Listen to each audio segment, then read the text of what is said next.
Now requesting all the participants to please open your eyes.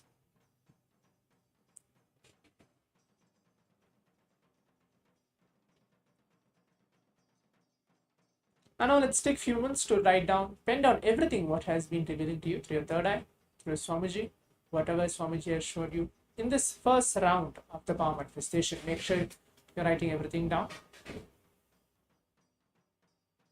Or in whichever social media platforms you're watching, you can leave the message on that as well, that this is what exactly Swamiji has shown me in this first round of the power manifestation. It can be colors, it can be shapes, it can be anything. Whatever Swamiji has shown you in this first round of the power manifestation, please write everything down.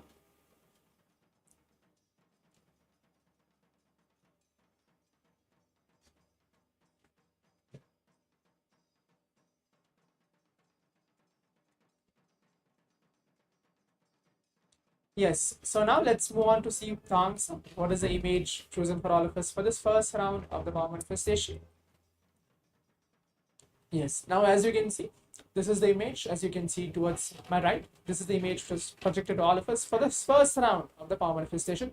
It's a volleyball which has different colors in the ball itself, which has yellow, blue, white, and there is a black background in the behind, and it's the shape is completely round as well. So if you're able to get even colors correct in this first round of the power manifestation, you can go ahead and put your message in the Zoom chat telling, yes, this is what I have manifested. And you can leave a message on the social media platforms, whichever platform you're actually watching this first round of the power manifestation.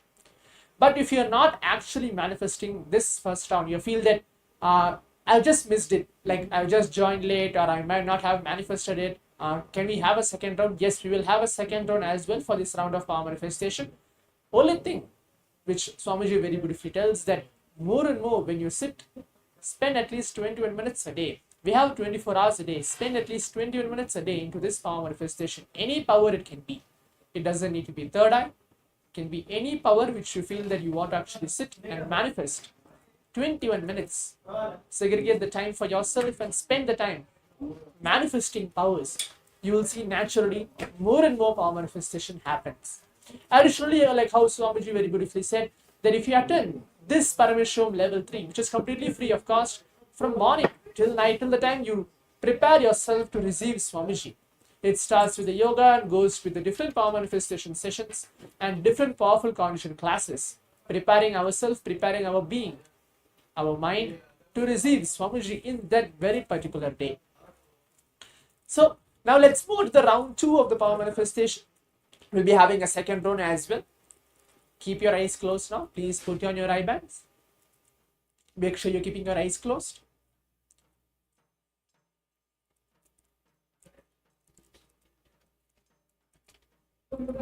In this second round of the power manifestation, again, just visualize Swamiji. Be very humble. Just have the feeling connection, the space of oneness. Do not focus, do not concentrate, or do not try to like keep something up to feel that I'm not manifesting, I should see something, or like stress yourself. Not at all. Completely relax and be in that very feeling connection with Swamiji. Because you are not doing anything in this power manifestation. You are just a channel for Paramashiva Swamiji to flow through you. And the Mahavakya is a medium to make all the power manifestation happen. Now keep your eyes closed. Visualize again Swamiji onto your very inner space, onto your third eye.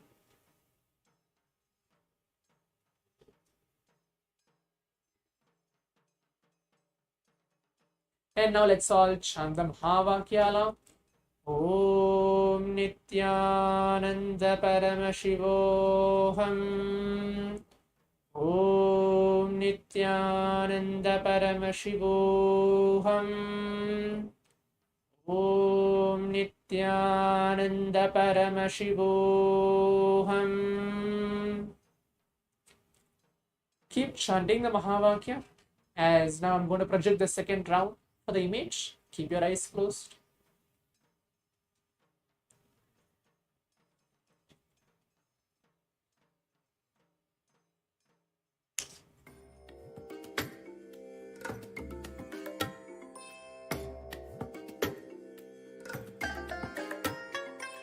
I bless you all. Let you all open all your three eyes